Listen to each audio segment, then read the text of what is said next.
오늘은 2025년도의 마지막 주일이지요. 지난 한 해 동안 우리의 모습을 하나님 앞에서 뒤돌아보는 그러한 귀한 시간이 좀 되었으면 좋겠습니다.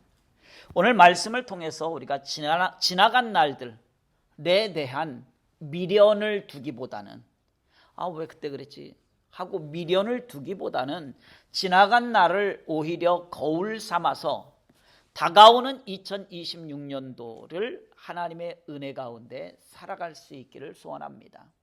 뒤에 붙잡혀 있지 마시기를 바란다라는 거예요. 1915년에 팔레스틴과 수리아 지역에 메뚜기 재앙이 일어났습니다. 3월에서 5월까지 이 메뚜기들이 날아와서 모든 채소, 과일나무, 푸른 것들은 싹 다 싸그리 다 먹어버렸어요. 이게 그 역사에 기록이 되어져 있습니다. 1915년에 있었던 일이에요.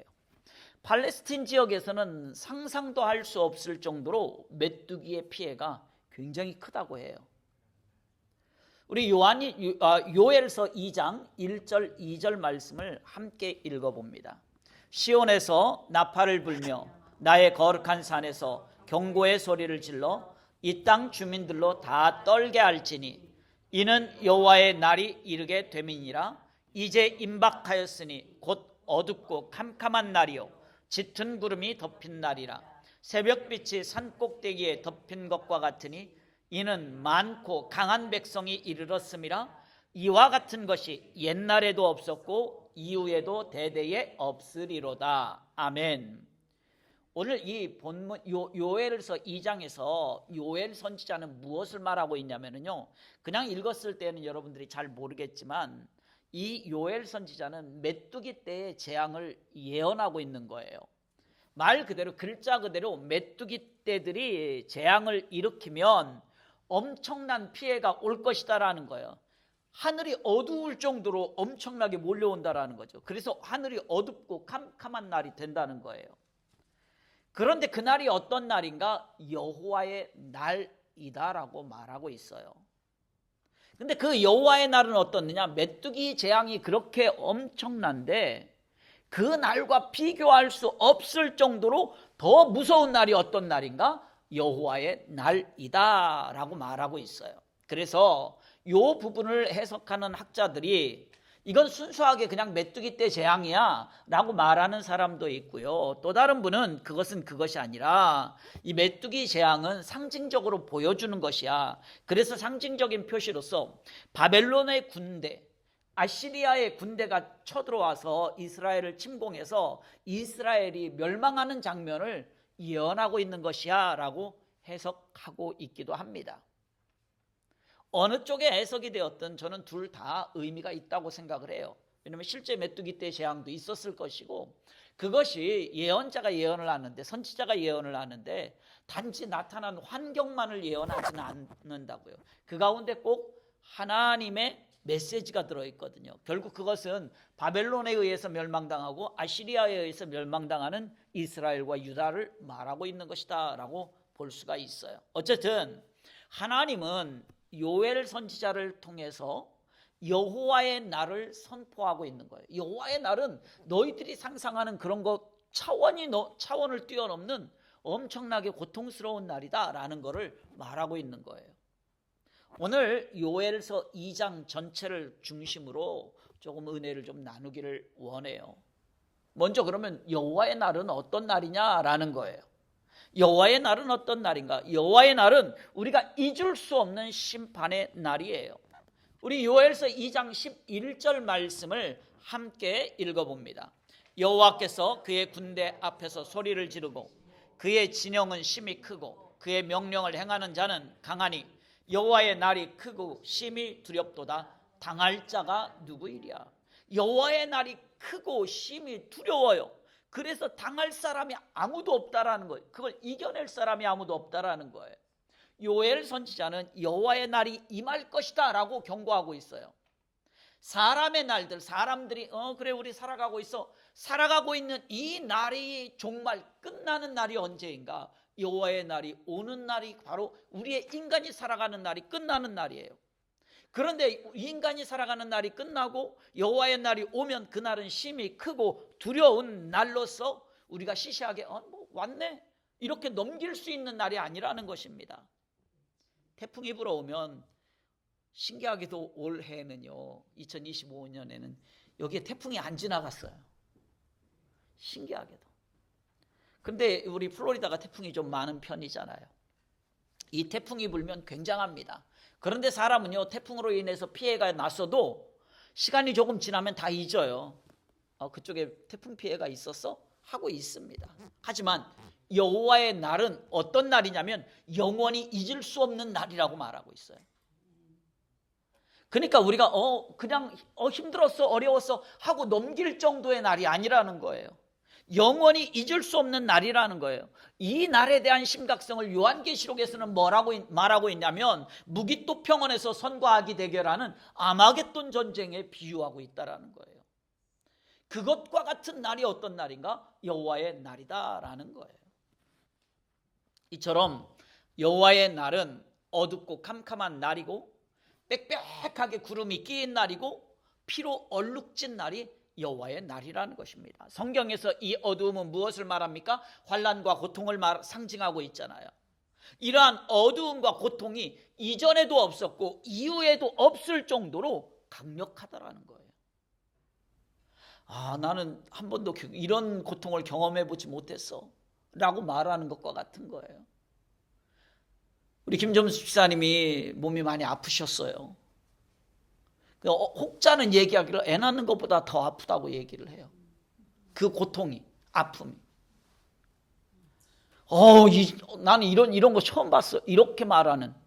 그러니까 우리가 이전에 경험해보지 못한 고통과 고난이 여호와의 날에 있다라는 거예요. 그 아픈 거 잊어버리잖아요. 이제 우리 딸도 애를 가져가지고 이제 내년 6월에 낳는데 하는 얘기, 그냥 자기는 그렇게 생각했다는 거야. 애 가졌어? 애 낳았어? 이럴 줄 알았다는 거예요. 근데 그게 아니라는 거야. 하루하루가 힘들어. 그럴 줄 알았대요.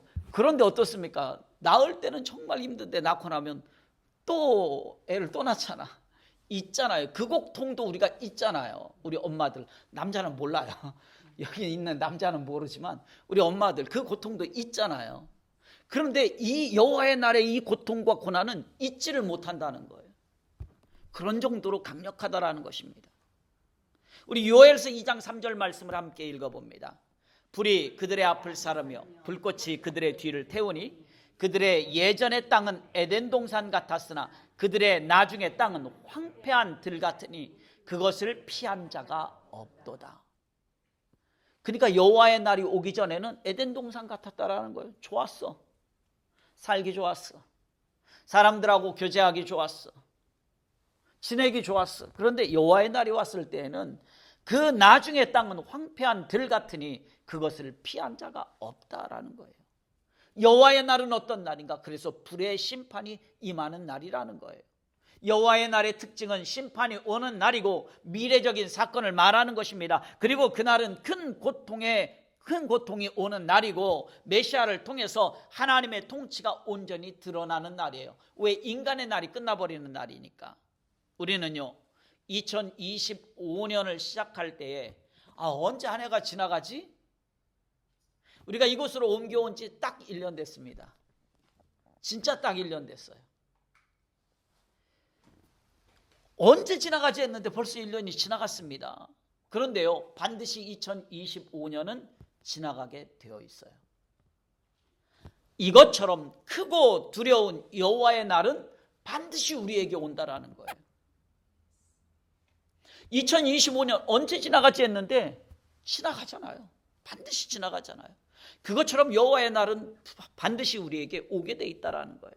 또한 이 여호와의 날은 심판의 날로서 모든 것을 불사르는 날이라는 거예요.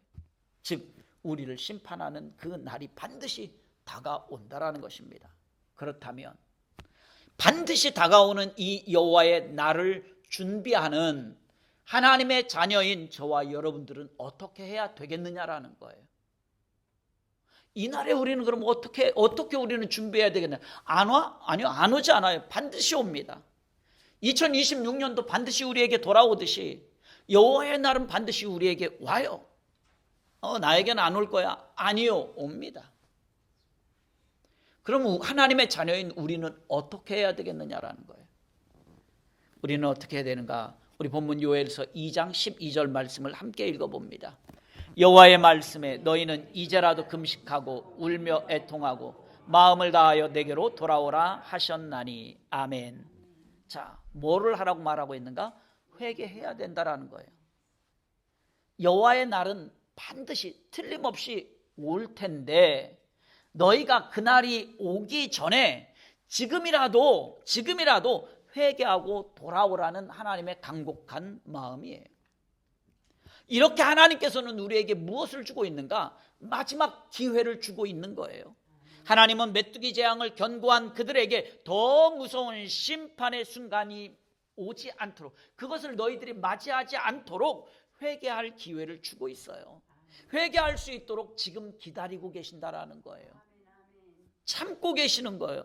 회개할 수 있는 시간을 주고 있는 거예요. 왜냐하면 하나님께서는요, 하나님의 자녀들에게 멸망보다는 축복을, 징계보다는 용서를, 때려서 상처를 입히는 것보다는 사랑으로 설득하기를 원하시기 때문에 그래요. 그렇기 때문에 하나님은 기다리고 있어요. 그래서 이제라도라는 거예요. 안 늦었다라는 거. 2025년 다 갔는데 내년부터 잘하지. 아니요, 지금부터라도 하라는 거예요. 지금부터라도. 2025년 이제 3일 남았는데 3일 남은 2025년 지금부터라도 하라는 거예요. 다음에 하지가 아니라는 거예요. 지금부터라도. 우리 요엘서 2장 13절 말씀도 함께 읽어봅니다.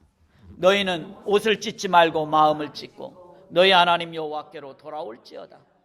그는 은혜로우시며 자비로우시며 노하기를 더디하시며 인애가 크시사 뜻을 돌이켜 재앙을 내리지 아니하시나니. 아멘. 하나님께서는요, 우리를 괴롭혀 가지고 우리들이 망하게 되지를 원하지 않아요. 이것과는 다르게 하나님은 어떻게 하시는가? 징계를 통해서라도 너희들이 죄악의 구렁텅이, 파멸의 구렁텅이로부터 다시 벗어나서 다시 돌아오기를 원하는 게 하나님의 마음이에요. 아니, 하나님 왜 이렇게 나를 괴롭힙니까? 어제 토요일 새벽에 우리 기룬이가 나왔어요. 계속 나오고 있어요. 기룬이 새벽에. 야, 얼마나 멋지든지. 지금부터라도.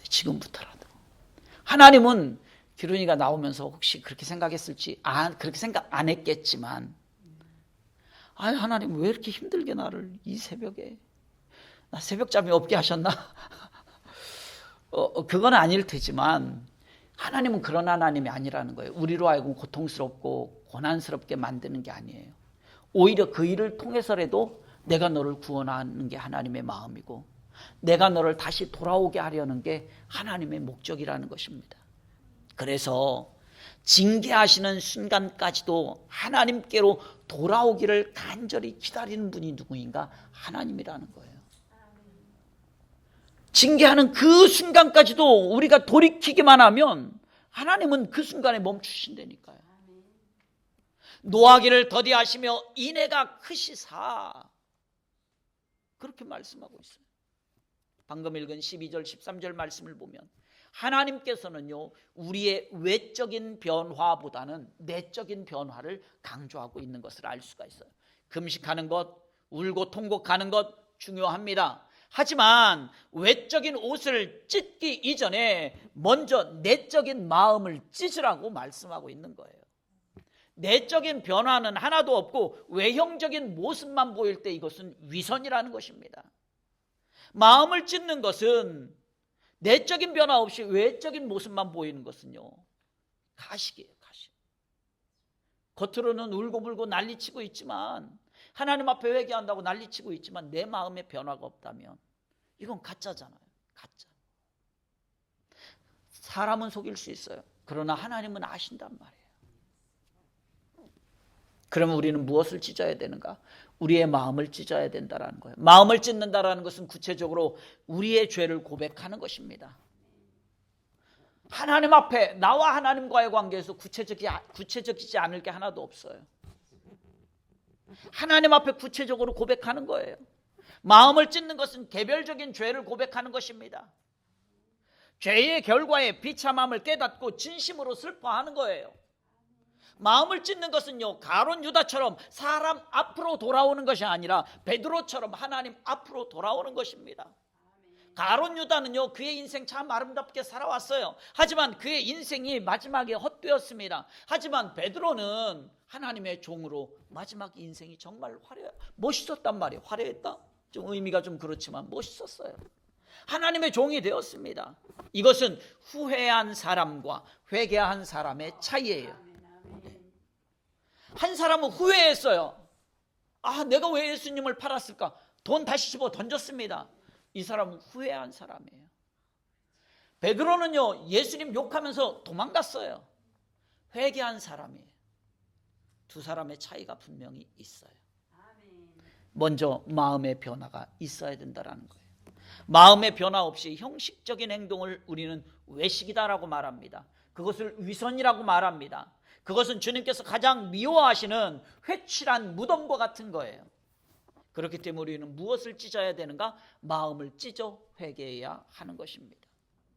2025년 한 해 동안 혹시 우리가 하나님 앞에서 내 형제를 미워한 적이 있습니까? 아니면 내가 더러운 욕심이 있었나요? 남들 모르는 그래 나만 가져야지 하는 그런 더러운 욕심이 있었느냐라는 거예요. 마음에 검은 먹구름이 끼어서 주님의 빛을 보지 못하고 교만한 마음을 가지고 있지는 않았느냐라는 거예요. 나 아니면 안 돼. 우리 교회에서 나 없으면 알지 얼마나 힘든 줄. 반주자 세 사람 다 빠지니까. 물론 반주자들이 그런 마음을 갖는 건 아닙니다. 오해하지 마세요. 절대 그런 마음을 갖는 건 아니에요, 반주자들이. 근데 반주자들이 나 아니면 안 돼, 우리 교회. 이런 마음을 갖는다면 이건 지금 교만한 거잖아요. 그렇지 않았느냐라는 거예요. 절대 반주자들이 그랬다는 게 아니에요. 네. 이 모든 것을 구체적으로 주님 앞에 우리는 내려놓고 회개하기를 소원합니다. 내가 알지 못하고 지은 죄, 또는 계획적으로 지은 죄, 의도적으로 지은 습관 때문에 우리가 지은 죄들, 이런 것들을 주님 앞에 고백할 수 있기를 소원합니다. 이 죄들을 우리는 미워하고 버릴 수 있기를 소원합니다. 그렇다면 하나님 앞에 마음을 찢고 회개하는 그 하나님의 자녀들을 향해서 하나님께서는 어떻게 해 주시겠느냐라는 거예요. 그래, 너는 회개해라. 이러고 끝나겠느냐라는 거예요, 하나님이. 그래, 나는 참고 기다려 줄게. 아니요, 그렇지 않습니다. 하나님은 긍휼을 베풀어 주시는 거예요. 우리 요엘서 2장 18절 말씀을 함께 읽어봅니다. 그때에 여호와께서 자기의 땅을 극진히 사랑하시어 그의 백성을 불쌍히 여기실 것이니라. 아멘. 그의 백성을 불쌍히 여기실 것이라. 우리가 마음을 찢고 동의하고 자백하고 회개하고 주님 앞에 돌아오면 하나님께서는 그 순간에 긍휼을 베풀어 주시겠다라고 약속하고 있어요. 그리고 하나님께서 마음을 찢고 회개하는 사람들에게 긍휼을 베풀어 주셔서 다시 하나님의 사랑과 은혜로 풍성하게 해 주십니다. 그의 백성을 불쌍히 여기신다는 거예요. 마음을 찢고 지금부터라도 하라는 거예요. 늦었어. 다 틀렸어. 여지껏 내가 이렇게 살아왔는데 다 틀렸어. 끝났어. 아니에요. 끝나지 않았다는 거예요. 네가 평생 그렇게 살아왔어도 아니라는 거예요. 지금부터라도 하라는 거예요. 지금부터라도 마음을 찢고 회개하면 하나님께서는 그의 백성을 불쌍히 여겨주신다는 거예요. 불쌍히 여겨주신다. 긍휼히 여겨주신다는 거예요. 우리 요엘서 2장 19절 말씀도 함께 읽어봅니다. 여호와께서 그들에게 응답하여 이르시기를 내가 너희에게 곡식과 새 포도주와 기름을 주리니 너희가 이로 말미암아 흡족하리라. 내가 다시는 너희가 나라들 가운데서 욕을 당하지 않게 할 것이며. 아멘. 나라들 가운데서 욕을 당하지 않게 한다는 거예요. 이것은 아까 다른 성경학자가 해석을 할 때 바벨론 제국과 아시리아 제국에 멸망당하는 것을 말한다고 한다면 이 말씀은 다시 그 나라들로부터 다시 돌아와서 이스라엘을 다시 재건하고 나라가 든든히 세워진다라는 의미로 받아들일 수가 있어요. 아니면 그 반대로 우리 개인적으로 본다면 우리가 힘들고 어렵게 지내왔어.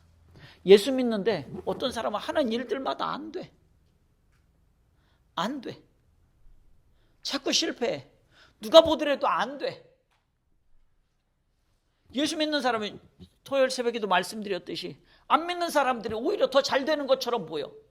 그러니까 어떻게 합니까? 아, 저들이 믿는 신이 하나님보다 더 센가 보다.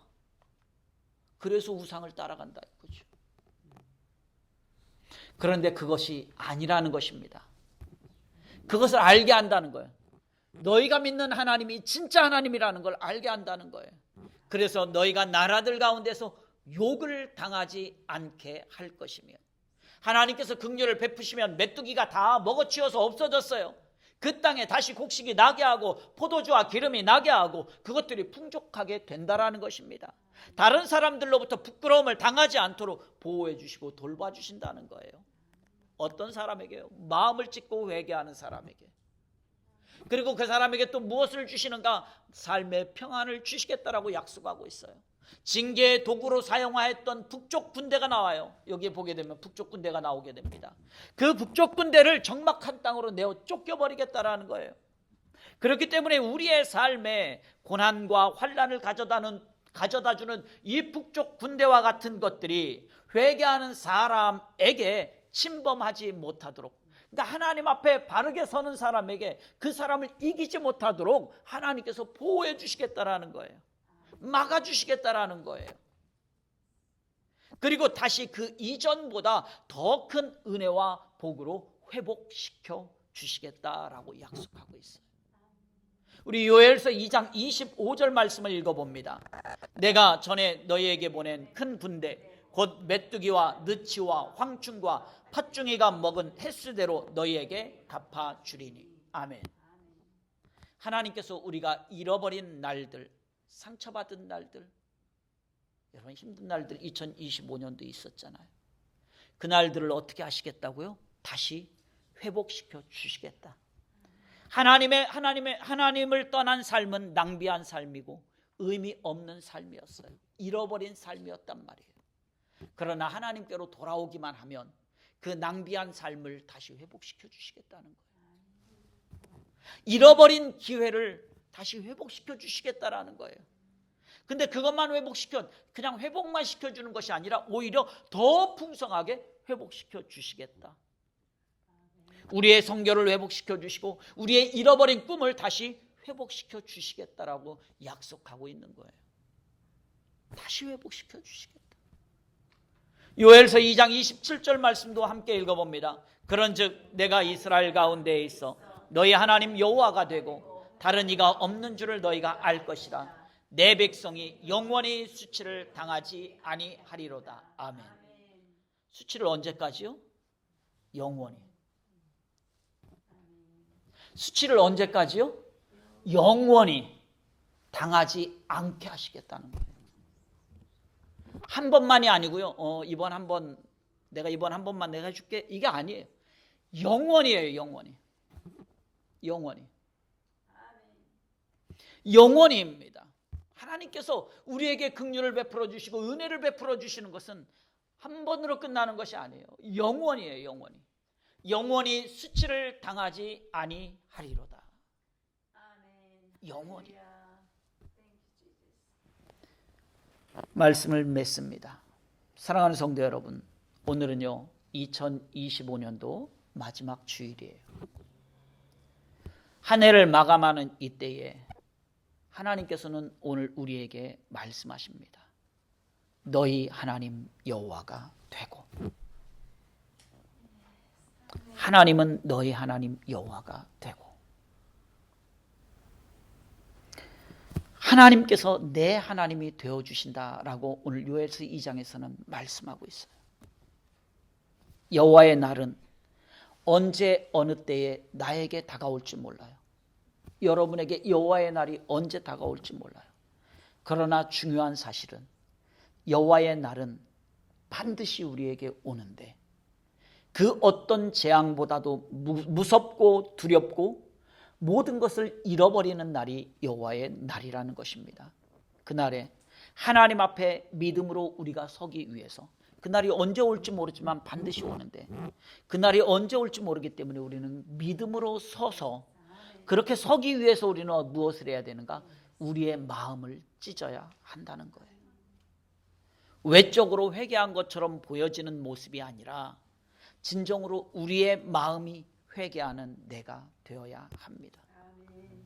하나님께서는요, 마음을 찢고 회개하는 자에게 하나님의 긍휼하심의 은혜로 함께해 주십니다.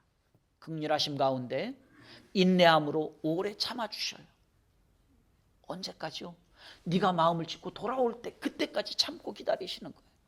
그리고 마음을 찢고 회개하는 자에게 찾아오셔서 나의 하나님이 되어주시는 거예요. 내 하나님이 되어주셔요. 너의 하나님 여호와가 되고,